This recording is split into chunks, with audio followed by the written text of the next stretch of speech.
My friend and fellow author Blair Lynn remembers the moment the floor dropped out beneath her. What followed were panic attacks, ER visits, and waves of anxiety so intense they left her trembling, breathless, and afraid she might die. As a Christian, she knew she should cast her cares on God, but she didn't know how. In the depths of fear and discouragement, simple answers and spiritual cliches fell flat. There was no quick fix, no bypassing the valley. In Made to Tremble, Blair shares how she learned to walk with God through her anxiety, not around it. With scripture, story, and raw honesty, she shows what it means to embrace our weakness, not as failure, but as the place where God meets us most tenderly. This is a book for anyone who feels overwhelmed, afraid, or unsure if faith can hold in the storm. Through Blair's story, discover the peace of God and a deeper awe of the God of peace. Get your copy at madetotremble.com.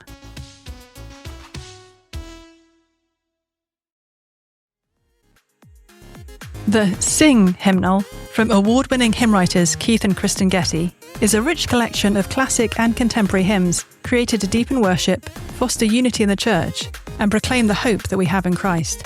Alongside beloved hymns, you'll also find psalms paired with songs, liturgical readings, and helpful indices, making this hymnal a lasting resource for families and congregations alike. Pick up your copy wherever books are sold, or get 30% off at crossway.org/Getty hymnal with a free Crossway Plus account. You're listening to Confronting Christianity, a podcast of Training the Church.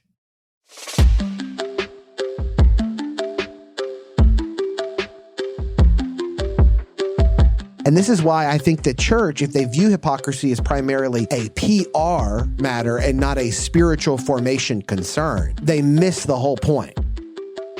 What you're pointing out there is actually pointing towards the truthfulness of it. Because what I'm saying as a Christian is not, I'm better than you are, come and be like me. I'm saying, in fact, I am so bad that I needed the Son of God to die for me.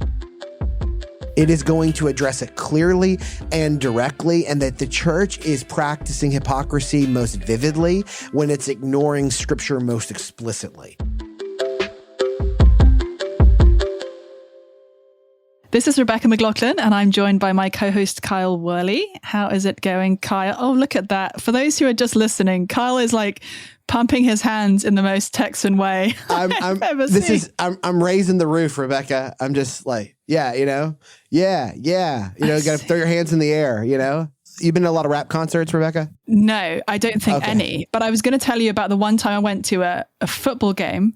Okay, tell me about that. My husband went to Oklahoma State for his undergrad. Yes. And when I first went to visit his home state with him, he took me to Oklahoma State to a homecoming game. Okay. Now, I got to tell you, my husband is about the only man from Oklahoma who does not, in fact, care about sport at all. Okay. So this was not like, oh my goodness, let me show you the most precious thing of my heart. It was, here's a thing. And because he'd done, well in college, the college, I hope nobody is listening from Oklahoma State authorities, but because they thought, if Brian makes a lot of money one day, he'll probably give some money back to us. They gave us free tickets to this homecoming game. Sure. And at one point I'm sitting there and I've got my hand in the air and I'm waving it like this. I'm like shivering my hand. What would you call this that I'm doing? Flapping my hand around. Yeah, jazz hands maybe. One jazz hand. And Brian looks at me and says, why are you doing that? And I said, because 50,000 other people are doing that. And what we're about to say is, that's good for a cowboy, first down. I'm like, you don't know. How can you not know this? It's painful. So you had more school spirit at Oklahoma State with your one game than he did. I did. Wow.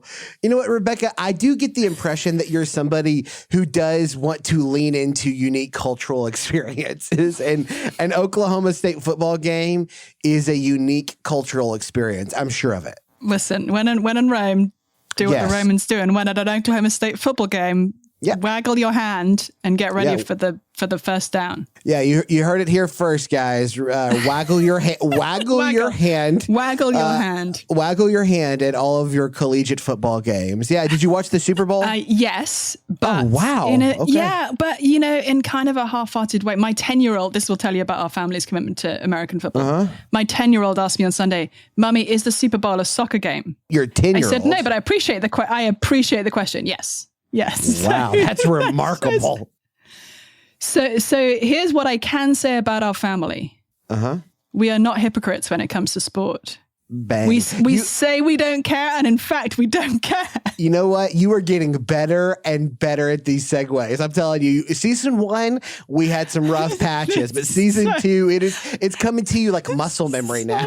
So smooth. Yeah. I mean, really, truly. Well, we're in it now. Lead us there, sister. I interrupted your great segue. Well, so in all seriousness, our topic for today, does hypocrisy among Christians discredit Christianity? I think this is a very real concern for many in our culture today. I think many who maybe were raised Christian and have become disabused, disillusioned, deconstructed their faith. And I think also for many who were not raised in Christian homes and look over at Christianity and think, do you know what? Christians might think that they're on some sort of moral high ground. Mm-hmm. I think in our culture today, we don't even, from the point of view of our non-Christian friends, the moral high ground we might think we're on, they don't even think is moral high ground.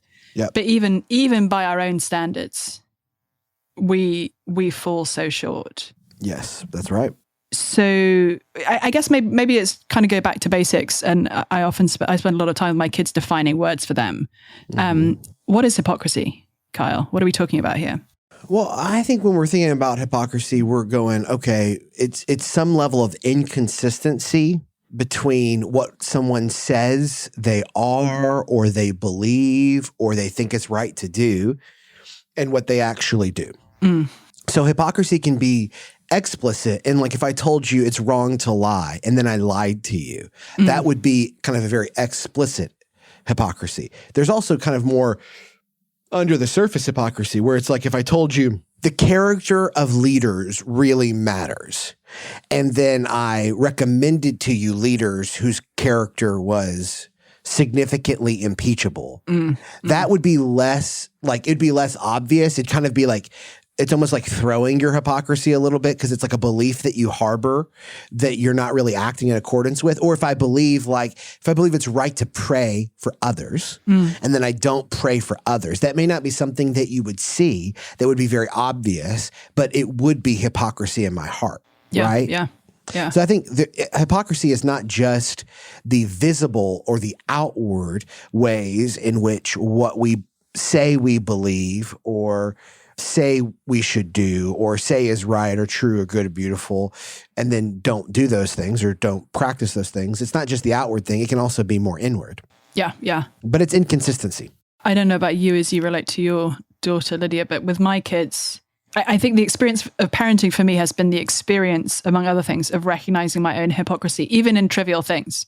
Like at dinner the other night, I was telling my 4-year-old, do not pick up your food with your fingers. You know, he's picking up his spaghetti and like dangling it over his mouth. Like that's just his whole vibe. And then I look over to my husband, Brian, and he's just like picked up his broccoli with his fingers. I was like, listen, we are trying to tell our kids, but I do it myself. There are so many times when I just like pick up food with my fingers that is not finger food. Like, you know, sure, if it's like what we call chips in England, what you call fries in America, you know, there's a place for picking up a chip or fry and sticking it in your mouth. But broccoli, not so much. And it's yeah. I think I might not be able to eat at the McLaughlin dinner table then. It's all right. You're not invited.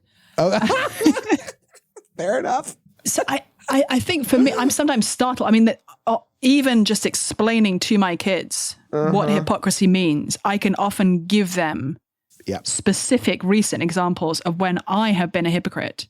Yep. And the odd thing is, I usually don't catch myself. Like I tell my 4-year-old, do not eat with your fingers. And then I just sneakily grab something from the table and like shovel it into my mouth with my jazz hand from earlier.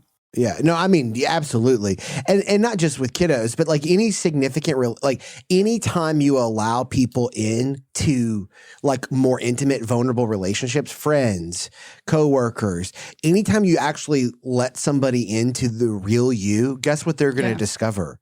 You are inconsistent. Yeah. I mean, like kids get to see it because they're around us all the time. Our spouses get to see it because they're around us all the time. But anybody, roommates, friends, people you go to school with, like if you allow people into the kind of inner corners of your life, they're going to see some level of inconsistency because you're not perfect. Yeah. And I do think that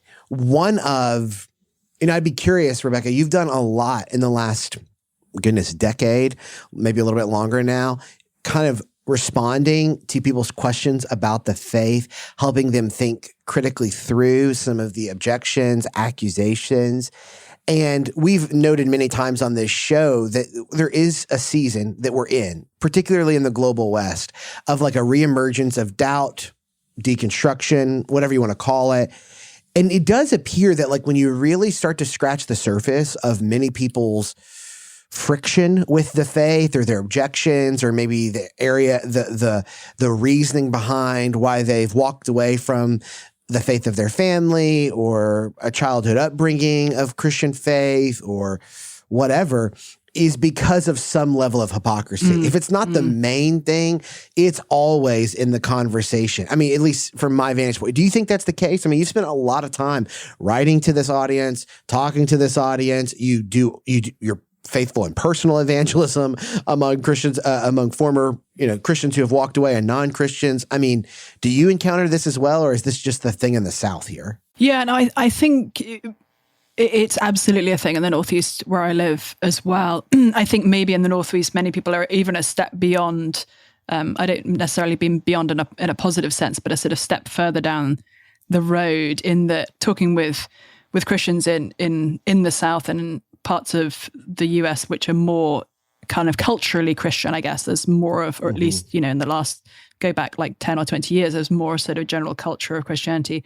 I think the disillusionment arising from very visible examples of hypocrisy, that people have seen maybe in their local church setting or in their denomination or on the news, have struck to the heart in a way that, I think many in the Northeast, because they're a couple of generations out from any real commitment to any sort of church institution, I think they sort of feel less betrayed and more like, yeah, of course. It sort of strikes in a slightly different way. But I think it's still extremely real and probably, I think, one of the most visible, painful, recent waves of this that's gone through the church is just like the increasingly painful revelations of how abuse has not only been perpetrated but kind of covered up institutionally by people who should be, according to our own moral standards, those who are upholding Christian sexual ethics and who are absolutely like first in line to care for children, to care for the vulnerable, to see the ways in which children and the vulnerable have been exploited, abused, and how their pain has been covered up, I think is one of the big drivers most recently in terms of people's disillusionment and pain around hypocrisy. Do you think, Carl, I mean, as we reflect on that, and I guess, we've given some sort of trivial examples of hypocrisy, like my husband eating broccoli with his fingers and my eating of various foods with my fingers that I won't even go into. There's that on the one hand, trivial examples that are kind of comic because it's not like there's a moral force to telling my kids don't eat with your hands. Like it's more like try and show some degree of sort of civilized behavior, but it's not profoundly immoral to eat with your hands. Right through the spectrum to the other end where we're talking about like profoundly immoral things. How does the Bible help us to think about this, to grapple with this? Like, does it discredit the Christian faith that Christians can be not only in trivial ways hypocritical, but actually in profound and painful, massively sinful ways? Yeah. Well, I think the Bible is going to acknowledge that we should expect immorality. Like, we should expect that immorality will abound. We live in a broken world. We're broken people. So the call to good works in the Christian faith, the call to moral improvement, the call to spiritual formation is a call that is clear throughout the New Testament is going to require sacrifice, which means it's not always going to come natural. It's not always going to be easy. Obedience is costly and we're going to fail in it. I love 1 John. When in John he writes, I'm writing these things to you so that you do not sin. But if you do sin, that kind of dynamic between John saying it's good for you to not sin. But if you do sin, you have an advocate with the Father, Jesus Christ. I think the Christian story provides a compelling foundation for three things. One, I think it provides a very compelling foundation for understanding why there is wrong in the world, why hypocrisy exists. I think it provides a very compelling foundation for understanding, okay, even though hypocrisy exists, there is grace for the hypocrite. It provides a compelling foundation for that. And it provides a compelling foundation for, okay, there is a world in which you can live without indulging and leaning in to consistent, irreparable hypocrisy. So I think the Christian story has a pretty profound acknowledgement that yes, we are in a broken world. We are broken people. There is going to be some level of inconsistency in our life because of the impact of sin. And I think that it provides a pretty compelling foundation for saying, well, even so, there is a gracious God who will make right what sin has made wrong. And even though you will treat him hypocritically, he will treat you faithfully, right? And on that foundation, you can increasingly live as somebody who is not practicing hypocrisy. And you can actually see obedience. I think one of the things that's interesting is that all throughout the New Testament, you get these calls to obedience and good works that are attached to the public witness of living a morally different life. Look at 1 Peter 2, it says, this is Peter writing to a church in exile. Remember, this is Peter writing to a church that is experiencing some level of persecution. You might expect him to be telling them constantly hey, you can kind of turn down the volume knob on your public faith because you're encountering persecution. And Peter in 1 Peter does the exact opposite. He's consistently being no, you should really dim it. You should really walk publicly in a holy way. It's very surprising when you read 1 Peter with its context. But after he's already told them, you are a chosen race, a royal priesthood, a holy nation, a people for his possession, so that you may proclaim the praises of the one who called you out of darkness into his marvelous light. In light of this, verse 11, dear friends, I urge you as strangers and exiles to abstain from sinful desires that wage war against the soul. So he acknowledges, hey, when you do evil, guess what? It injures your soul. It's going to injure your soul. So he starts there, and that's where we got to start when we think about the moral life. There is a sense in which doing evil, even when it's done privately and no one is watching, still injures one's soul. So there he places that. But verse 12, conduct yourselves honorably among the Gentiles. Why? So that when they slander you as evildoers, they will observe your good works and will glorify God on the day he visits. Right? For it is God's will that you silence the ignorance of foolish people by doing good. So Peter is telling them, hey, listen, live in such a way that when the non-Christians around you come to you, they look at you and they go, you're wicked, your God is wicked, that your good works basically shame them. Yeah. And I think that when we think about hypocrisy, it's important for us to realize that hypocrisy both injures our soul and it injures our witness. I think when we think about hypocrisy, sometimes we can fall into thinking, well, it only does one or the other. But hypocrisy as a form of doing evil, it does both. It injures our soul and it injures our witness. And so hypocrisy is both inward and outward, and it injures both inward and outward. And I think when we begin to think about it like that, we realize there is a really deep connection between our wholehearted living with God in Jesus and the public witness of the faith and the church. Yeah. And this is why I think the church, if they view hypocrisy as primarily a PR matter and not a spiritual formation concern, they miss the whole point. Because it's if it's not going to be first about this person's wholehearted living with God in Jesus Christ, then the PR thing is never going to work itself out. Yeah. Right? Yeah, it's fascinating to me as you read through the Gospels, you find Jesus showing incredible tenderness and gentleness and welcome. Welcome in a way that scandalized his contemporaries to people who knew that they were sinners, and at the same time, absolutely landing extremely hard on the religious hypocrites of his day. Yeah. You know, if we think we have a problem with religious hypocrites and that they are offensive to us, Jesus seems to have a much bigger problem. Like the way that he talks about the Pharisees and calls them out on their hypocrisy is really, I mean, it's scary stuff. Yeah. And I think something that is sobering as a follower of Jesus to think, okay, I may have a level of comfort with the difference between what I say in public and how I live in private. Like that may be something that I can quite easily kind of reconcile in my own mind or have a bit of a kind of cognitive dissonance over. But Jesus is not impressed with that. Like the one who sees my thoughts, my heart, my life better than I do is not happy with the ways in which my private life doesn't match up with my public life. And it's something that the more that I, talk in public in various ways, writing or speaking, the more I think, gosh, this is a profound danger. Like I think the more you kind of get up on your hind legs and talk about the Christian faith, the more you have to pay attention to whether your life is aligning with that, because it's so easy for it not to in so many ways. What do you do when it feels like your spiritual life is crumbling? When trusted leaders fail, doubts rise, grief hits, and you don't know what to believe in anymore? In her new book, Someone to Believe In, Embracing the Saviour Who Stays the Same When Everything Else Changes, author and Bible teacher Courtney Reisig helps us to see Jesus' unshakable character.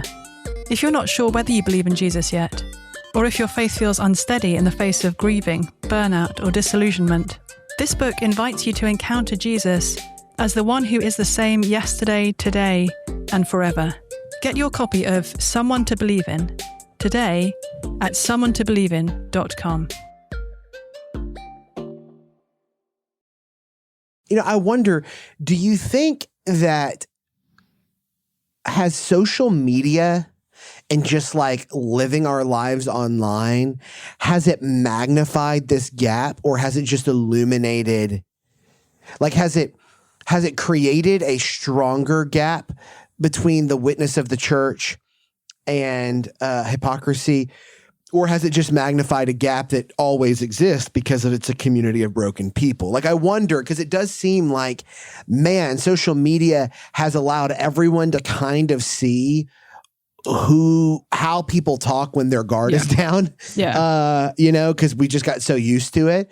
I remember when reality TV was first coming out, and you'd think like, how can they act like this with all the cameras around them? Don't they know all the cameras are filming them all the time? And social media has almost created that same reality where it's become such a part of like the furniture of our lives that people now are so unfiltered, and they just kind of say like what, online what they'll say, the quiet part out loud. I wonder if social media has created a bigger gap, or if it just magnified the gap that was already there between the church's faith kind of confessed and its faith practiced.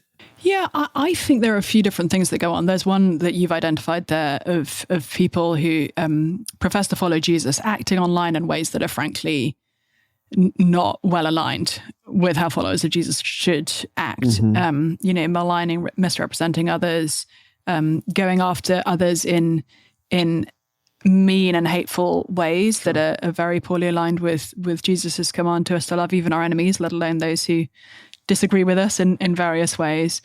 I think there's also the mode of hypocrisy, which is all of us online trying to kind of project our best, most glamorous, most polished up selves, which may often not reflect the realities of our day-to-day lived experience. But we're all sort of trying to pretend we're some amazing creatures living these picture perfect lives. Mm-hmm.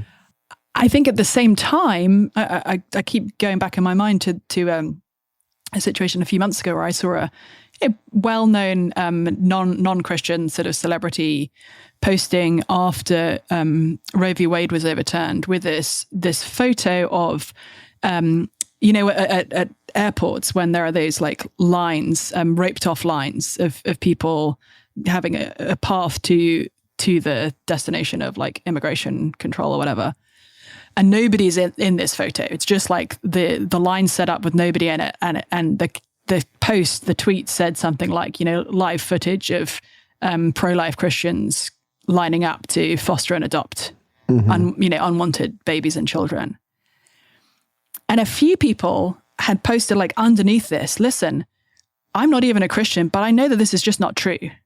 Right. Like the reality is actually religious people in general, but as Christians in particular, account for a massively disproportionate number of the folks who are fostering and adopting kids who have not been, for various reasons, aren't being cared for by their biological parents. So it's like on the one hand, I think social media can amplify the real hypocrisy of Christians. Mm-hmm. And on the other hand, it's also a place where Christians are directly like slandered in ways that are just, called out on hypocrisy that actually in many cases isn't true. Yeah, that's right. No, I mean, I think you're exactly right. And that's a good point to make is that, I do think that one of the things that we have to do when engaging with people who accuse Christians of hypocrisy is oftentimes, not always, because there are sometimes legitimate things that we have to work through. Mm. There are also times when we have to listen and we go, okay, what you're telling me, I understand that you feel this very deeply. You feel that there's this level of inconsistency. I just have to tell you, I don't agree with you. I don't agree with your estimation of this. And I think that that's one of them. I think another one is when it comes to inconsistencies around sexual ethics, and where they'll go, well, Christians are all bigoted, hateful people. And you're going, well, what do you mean they're bigoted, hateful people?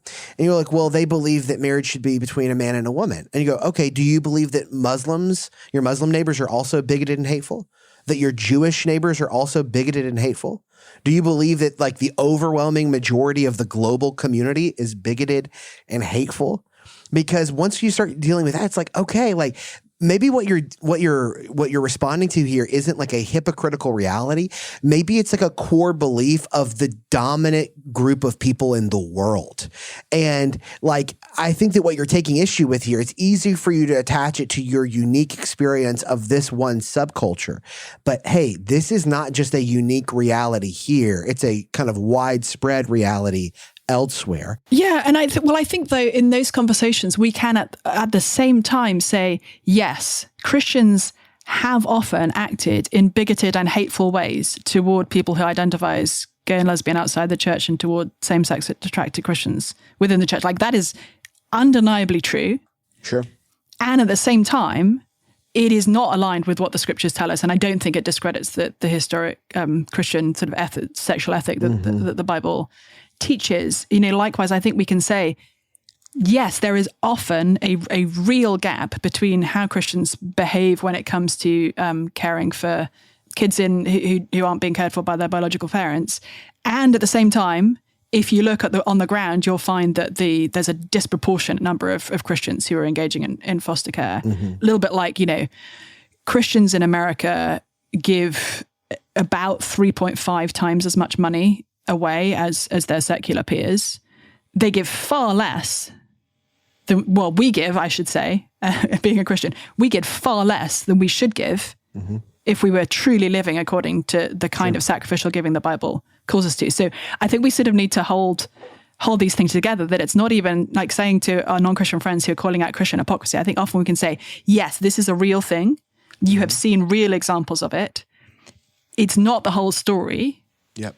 And if we look to the Bible, then we can actually diagnose this problem from the pages of the scriptures. It's not that we need to sort of move on from the Bible to diagnose this. We actually find the most serious diagnosis of hypocrisy probably like ever articulated in Jesus's in Jesus's own teaching, because he always cuts straight to the heart. No, that's and right. says, even of the people who think that they are morally superior because they haven't, maybe when it comes to sexual ethics, maybe they haven't committed adultery.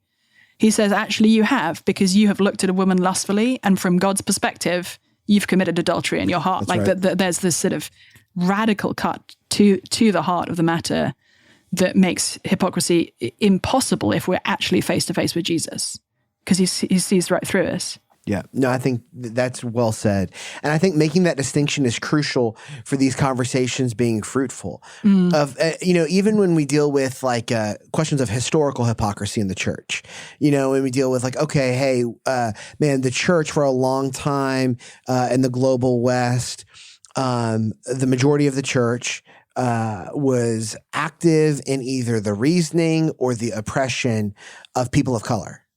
And you can say hey, yes, in America, unfortunately, the church has had a sordid and broken history with the question of race.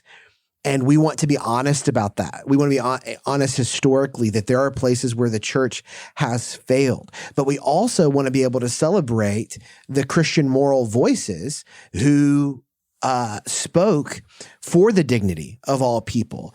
And it's okay for us to say that, man, there was a time in which the remnants still linger of a moral justification for something that was evil. And yet it was very much tied to the same community for the moral justification for opposing that evil. And so I do think that there is a sense in which we have to be honest, we have to be humble, but we also have to be prepared to say, yes, I understand what you're saying. And the Bible is going to be the chief voice in addressing the very thing that breaks your heart about this hypocrisy. Yeah. It is going to address it clearly and directly, and that the church is practicing hypocrisy most vividly when it's ignoring scripture most explicitly. Yeah. And there have been times when the church has just said, oh, we're not really going to honor the truth of this book of the Bible, of this passage, of this verse, of this doctrine. And that's happening even in Jesus's day, right? I mean, you just mentioned it. Jesus's woes to the Pharisees aren't because the Pharisees really loved Yahweh and wanted to follow in Yahweh's word. That's not why he is condemning the Pharisees. It's not because they were too zealous for the things of the Lord. It's because they had become very choosy about what things of the Lord they were going to be zealous about, and they grew entitled. Yeah. They grew arrogant. And so I think that sometimes when we look at this is very much tied to the question of Christian obedience. And I think Christians should say it is good to be obedient to the things of the Lord because it causes less injury to the soul and less injury to the public faith of the church. Yeah, no, I think that's absolutely right. And as we go back to the scripture, I mean, honestly, an experience that I frequently have as I sit down with the Bible and start to read is just recognizing how far my life falls short in so many ways. And there are a couple of responses we can have to that. There's one response where it says, oh, it doesn't matter. Jesus's blood has paid for my sin. And so I just have a kind of comfort with my ongoing insufficiency and sinfulness and the sort of gaps between what Jesus calls me to ethically and how I'm actually living. And I don't think we can lean into that comfort because there are terrifying ways in which Jesus teaches that actually if your life is not characterized by following Jesus as your Lord, however imperfectly, but if you are not, for example, if you are a Christian who has no concern for the poor, you're not in fact following Jesus. It's painfully clear from the pages of even the Gospels that's true. You have not accepted Jesus as your Lord, and your life is going to testify to that ultimately, which is a terrifying thought.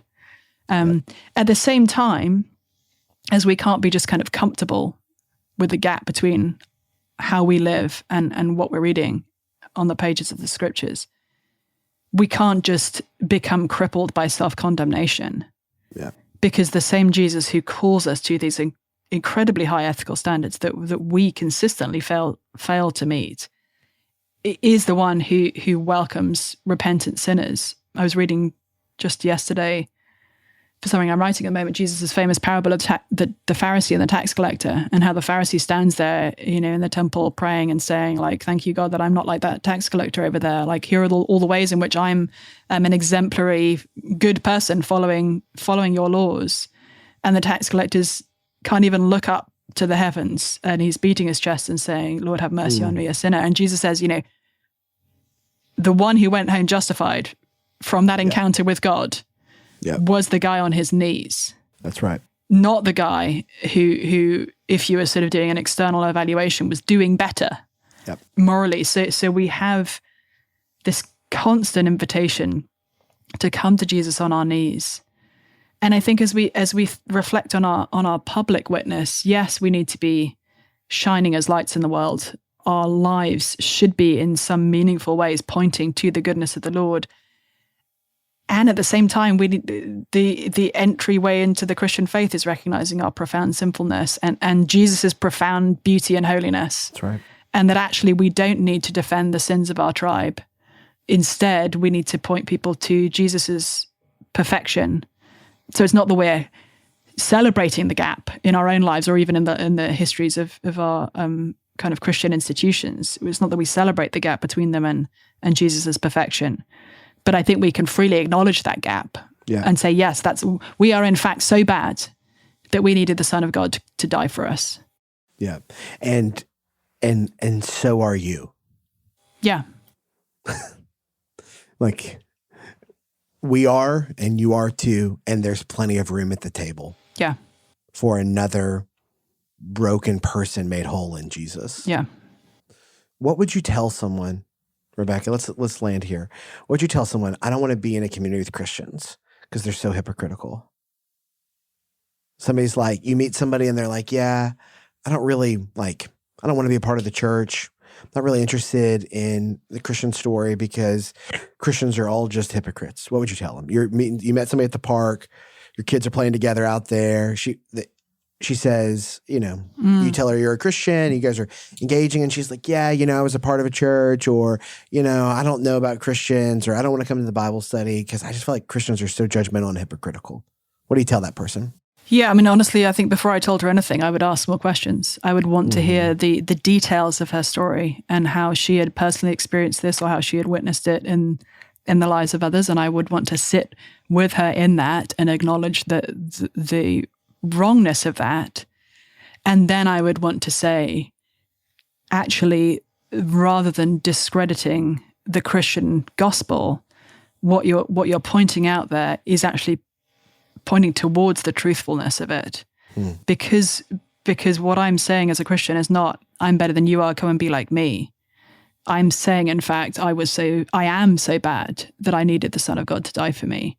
Yeah. And so I would want to bridge that gap with the gospel and to invite her to come and be part of Christian community where I am, not because I'm, any shining example of anything, but because I'm personally, at least right now, experiencing in church and in community group with other Christians a seriousness about sin in my brothers and sisters as we together recognize how far short we fall and a desire to welcome others into that. I think that's really good. I think I'd say something very similar to that. If you are interested in confronting Christianity online, you can find us on Instagram, Twitter. Leave a review on iTunes, and in your review, include a question that you want us to explore in a future episode. We would love to do that. So you can just go to Apple Podcasts and drop a review in, and in that review, you leave a question, and we'll take that into consideration for future episodes or our Q&A episode at the end of each season. If you want to find out about some of the other podcasts we have going on, I encourage you to check out our sister shows. Go check out the Family Discipleship Podcast. They're doing wonderful work over there. Or Elizabeth Woodson's new Starting Place podcast, which has been an incredible resource. I'm loving listening to people just walk through the gospel story and apply it to their lives and to my life as well. And so I would encourage you to check out both of those shows. We hope you enjoyed the discussion today. Grace and peace.